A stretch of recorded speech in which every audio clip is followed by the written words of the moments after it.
Ni ziara ya Waziri Mkuu wa Jamhuri ya Muungano wa Tanzania Dr. Mwigulu Nchemba hapa katika mkoa wa Songwe, na eneo hili ni katika mji wa Tunduma, ambapo mara baada ya kufika katika mji huu wa Tunduma amepewa taarifa ya namna ambavyo madhara ya Oktoba 29 yalikumba baadhi ya maeneo ikiwemo mahakama ya mwanzo katika mji huu wa Tunduma.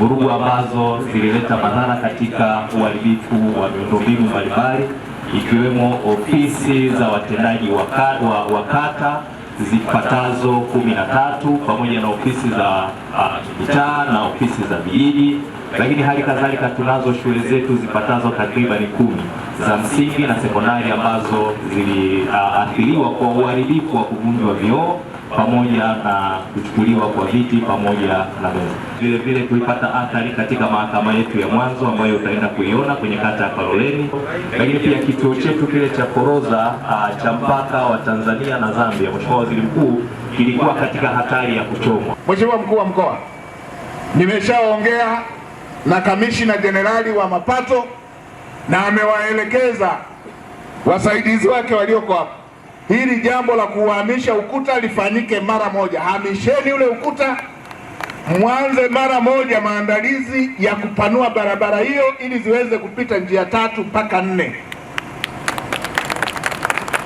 Wale watakaopewa kazi hiyo, Krismasi yao ndio hiyo na mwaka mpya wao ndio huo. Kazi ianze mara moja ya kusogeza ukuta, na taasisi zinazohusika, nimeambiwa kuna jengo lingine, na wenyewe Mkuu wa Mkoa chini ya uongozi wako ziitwe taasisi hizo, na zenyewe lazima tutengeneze nafasi ya kutosha hapa, tufungue lango hili ili tuweze kufungua uchumi, tuondoe foleni ambazo zimekuwa kero katika eneo hili.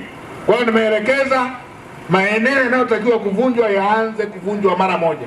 Pamoja na kuzungumza na wananchi katika eneo hili la Tunduma, hasa eneo hili la mpaka, Waziri Mkuu Mwigulu Nchemba ataelekea majira ya mchana, basi atakuwa katika wilaya ya Mbozi, eneo la mji mdogo wa Mlowo, na hapo pia atapata fursa ya kuzungumza na wananchi. Kumbuka pia katika mji huu wa Mlowo pia ulikumbwa na ghasia hizo za Oktoba 29.